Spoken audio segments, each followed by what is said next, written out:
Assalamualaikum warahmatullahi wabarakatuh. Halo semuanya, selamat datang di podcast kami Young Planner Sound. Kenalin, nama aku Ella dan aku bersama rekan host aku yaitu Aisy. Hai semuanya, kembali lagi bersama aku Aisy. Nah, kali ini kita mau ngobrol santai nih Ella tentang langkah cerdas menjadi pengusaha sukses di usia muda. Nah, jadi kita udah mengundang 3 narasumber kita. Yang pertama itu ada Ilham. Nah, betul Aisy, langsung aja kita panggil Ilham, seorang pengusaha kuliner yang mana makanannya itu sudah viral di mana-mana. Oke, silakan Ilham. Silakan di sini. Silakan. Nah, kemudian narasumber kita selanjutnya yaitu ada Naya dan Ninin, yang mana mereka sudah berkolaborasi nih membuka banyak usaha di bidang aksesoris nih yang banyak disukai anak muda zaman sekarang nih. Jadi langsung aja kita panggil Naya dan Ninin. Silakan. Halo.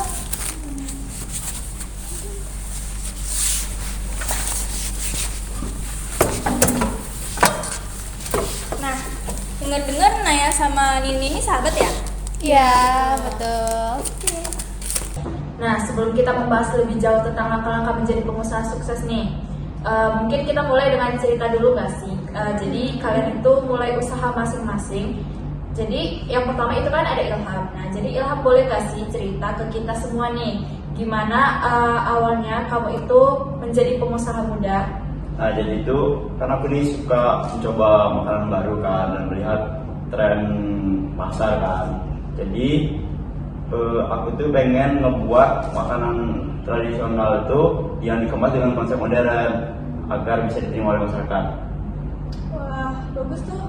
Nah, kalau boleh tahu menu andalan dan yang paling laris itu apa? Nah, jadi menu andalan yang dan paling laris itu adalah sate taichan with sambal mata dengan cocolan saus keju. Jadi simpelnya itu kayak sate taichan dipakein sambal mata khas Bali dan nanti dicocok kayak keju. Wow, kalau gitu boleh dong kapan bawain ke kami. Boleh. Nah, terus kalau omset itu kira-kira per bulan itu dapat berapa sih Ilham? Kalau omsetnya sih nggak tentu ya, karena kami sistemnya itu open order. Tapi kisarannya itu 8 sampai 11 juta. Nah, untuk Naya dan Ninin sendiri nih, jadi gimana sih kalian itu bisa berkembang di bidang aksesoris industri yang unik terus penuh kreativitas nih yang banyak diminati sama anak muda sekarang? Jadi apa sih yang menginspirasi kalian untuk mulai usaha di sana tuh? Jadi siapa sih yang mau jawab duluan? Aku aja ya. Nah, jadi awal aku untuk memulai bisnis ini, aku melihat peluang dari pasar. Dan juga awalnya itu aku memiliki ketertarikan untuk membuat yang namanya produk-produk handmade, kerajinan tangan seperti aksesoris. Nah, waktu itu kan lagi viral-viralnya nih kayak gelang atau strap handphone dari manik-manik ya kan. Nah, jadi aku melihat peluang pasar di sana. Aku mengajarkan aku Ninin untuk berkolaborasi memulai usaha ini. Awalnya kami bikin gelang ya, kita pasarin dulu ke teman-teman kita yang di sekolah, terus respon mereka alhamdulillah itu sangat baik ya, dan kami berani untuk membuka atau memulai usaha itu dari tekad dan juga dari modal yang cukup. Selanjutnya itu ya jadi kami tuh mulai usahanya dari ya hobi ya, terutama hobi dan juga bakat kami di bidang kerajinan tangan, bukan begitu Nin? Betul. Jadi kita tuh biasa tuh jualan di sekolah kalau ada yang pesan. Terus kita juga buka stand di CFD, dan biasanya kalau kita jual di CFD itu lebih laku sih. Nah, itu sebentar kami mau liatin dulu nih produk kami. Ini salah satu contoh. Bagus ya. Bagus banget. Nih, gelang. Oke. Itu kalian bikin sendiri? Iya, kami bikin sendiri. Keren. Kalau boleh tahu nih kira-kira berapa sih cuan yang kalian dapatin? Berapa ya Nin ya? Sebenarnya untuk cuan sendiri tuh tergantung dari ada yang pesan, dan mungkin sekitar 3-5 juta per bulan. Wow, lumayan juga ya. Nah, apakah selama kalian berbisnis ini ada yang namanya miskom atau kendala gitu? Sejauh ini sih untuk miskom belum pernah ya, karena kita selalu jalan komunikasi dengan baik, bagi tugas. Jadi insya Allah nggak ada yang namanya miskom atau sampai terjadi perkelahian, itu belum pernah sih.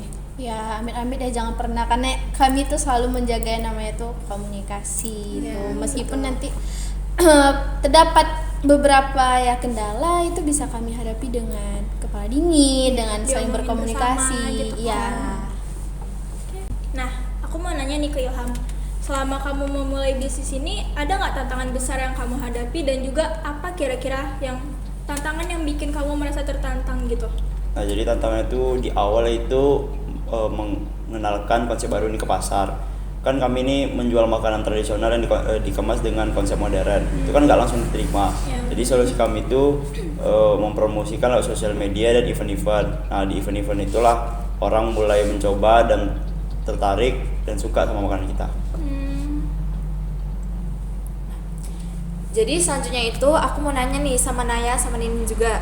Nah, jadi pasti ada juga dong tantangan di bidang aksesoris yang penuh dengan persaingan zaman sekarang nih kan. Nah, jadi gimana sih cara kalian berdua itu menghadapi masalah itu? Benar sih, jadi di dunia aksesoris itu persaingannya ketat banget. Apalagi sekarang persaingannya itu makin banyak. Nah, jadi di sini kami fokus pada keunikan produk dan menjaga kualitas. Karena handmade yang kita buat itu dapat menjamin tiap produk yang kita punya itu mempunyai ciri khas tersendiri dan tidak pasaran. Hal inilah yang membuat pelanggan kita balik lagi. Kayak gitu. Nah, sekarang kita masuk ke segmen yang paling kita tunggu nih.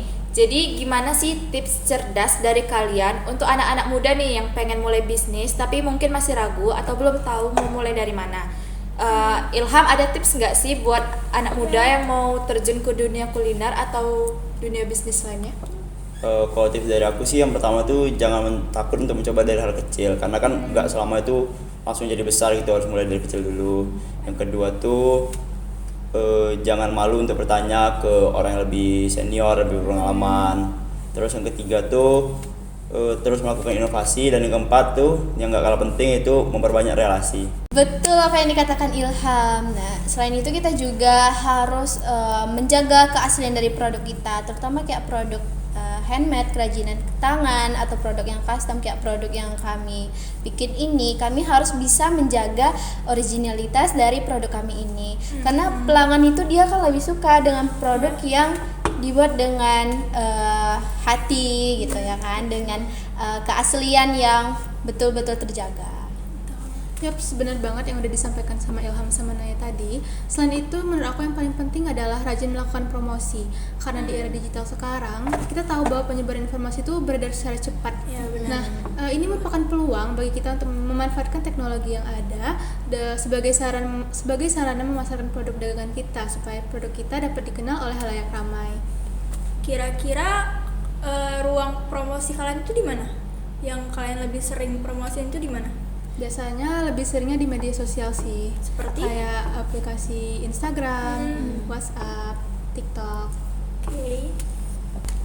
Oke, terima kasih kepada Ilham, Naya, dan juga Ninin atas tips dan cerita kalian. Semoga tips dan cerita kalian itu bisa menginspirasi ya bagi pemuda di luar sana yang ingin memulai bisnisnya gitu. Nah, aku setuju nih Ella, buat kamu yang lagi dengerin podcast ini, jangan takut untuk memulai dan terus belajar. Semua pengusaha sukses yang kita undang sekarang ini juga pernah memulai usaha mereka itu dari nol loh. Nah, terima kasih sekali lagi buat Ilham, Naya, dan Ninin yang sudah sharing nih cerita dan pengalamannya sama kita semua. Ya, sama-sama. Oke guys, gak terasa nih kita udah di ujung acara. Dan terima kasih juga buat kalian yang udah nonton video ini, dan sampai jumpa di episode selanjutnya. Nah, tetap semangat, teruslah berinovasi, dan jangan berhenti bermimpi. Paham? Dadah. Dadah!